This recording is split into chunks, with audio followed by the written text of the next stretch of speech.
Leyenda de Saúl. Existe una casona vieja y misteriosa, la finca es grande de adobe, de amplios cuartos, la circunda un extenso patio solitario y desnudo, donde crecen las ortigas y hierbas sin flor.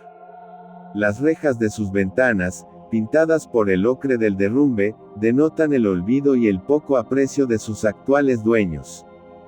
Por el lado interior del patio y junto a la tapia que da a la calle unos robustos árboles de rompeviento, cenizos hacen llorar al viento que pasa.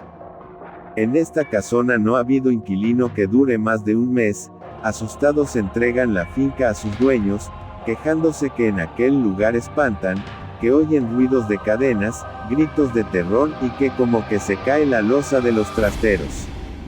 Escuchar pasos pausados y siniestros, es cosa ya común en aquella casa. ¿Qué fue realmente lo que ahí sucedió? La historia de los hechos fue en el año 1929 cuando solo eran unas cuantas familias las que existían en el municipio, sobre todo en la cabecera. Existía una cantina que era de propiedad de Don Martín, ubicada cerca de la plaza principal. El buen genio de Don Martín y el carácter amable de Saúl su hijo, hacían crecer cada vez más la clientela. Saúl era un joven que contaba aproximadamente los 30 años, casado y con un hijo de 5 años y otro que venía en camino, vivía con su esposa e hijo en la casa de sus padres, tenía fama de parrandero, jugador y enamorado. Era además quien ayudaba y suplía a su padre en la cantina, única fuente de ingresos con que contaban la familia. Pues bien, una tarde en plena fiestas de San Juan para ser exactos y muy concurrida a esa hora la cantina, en que padre e hijo no se daban abasto, y viendo Don Martín que a Saúl ya se le habían pasado la hora de la comida, le dijo: Saúl, hijo, ve a echarte un taco, para luego ir yo. Saúl desde temprana hora andaba entrado en copas, aceptó ir, despidiéndose de su padre y le dijo que regresaría para seguir ayudándole.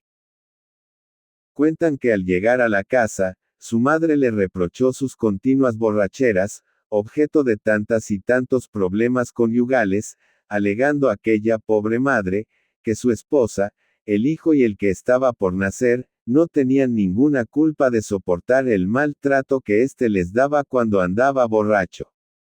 Saúl, con los ojos desorbitados y enrojecidos como dos brasas, dio un fuerte cerrón a la puerta, asegurándose de poner llave, no solamente a esa, sino también a las que daban al patio de la cocina.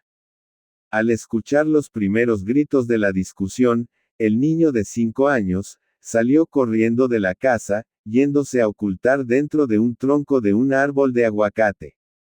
Mientras tanto la discusión seguía y cada vez más intensa, madre y esposa le suplicaban que dejara el vicio. Mira nada más cómo viene Saúl otra vez borracho, contaba un vecino que había escuchado aquel reproche de la madre. Mientras desenfundaba su pistola Saúl, le decía: ahorita se acaba esto, repitiendo irritado la frase aquel hombre al que se le parecía que se le había metido el demonio.